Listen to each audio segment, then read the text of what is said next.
కైలాస పర్వతంపై ఉదయం వేళ వినాయకుడు చిరునవ్వుతో తన తండ్రి శివుడు ధ్యానం చేయడం చూస్తాడు. వినాయకుడు మనసులో అనుకుంటాడు, ప్రతిరోజూ ప్రపంచానికి వరాలిచ్చే నాన్నగారికి ఈరోజు నేను ఏమి చేయగలను? అలా అనుకుని వంటగదిలోకి వెళ్తాడు.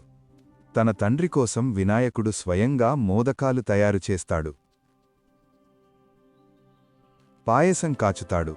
ప్రేమతో ప్రతి వంటకాన్ని సిద్ధం చేస్తాడు. వంట చేస్తూ మెల్లగా అంటాడు, ప్రేమతో చేసిన ప్రతి వంటే నిజమైన నైవేద్యం. కొంతసేపటికి శివుడు ధ్యానం ముగించి కళ్ళు తెరుస్తాడు. వినాయకుడు నమస్కరిస్తూ ముందుకు వస్తాడు. నాన్నగారు, ఈరోజు మీకోసం స్వయంగా వంట చేశాను. అది విన్న శివుడు సంతోషంగా చూస్తూ అంటాడు, బిడ్డ ప్రేమలో ఉన్న పవిత్రతే నిజమైన ప్రసాదం. శివుడు వినాయకుణ్ణి ఆశీర్వదిస్తాడు. వినాయకుడు చేసిన ప్రసాదాన్ని ప్రేమతో తింటాడు. ఆ క్షణంలో కైలాసమంతా దివ్యకాంతితో మెరిసిపోతుంది. తల్లిదండ్రులకు ప్రేమతో చేసిన చిన్న సేవ కూడా గొప్ప పూజతో సమానం.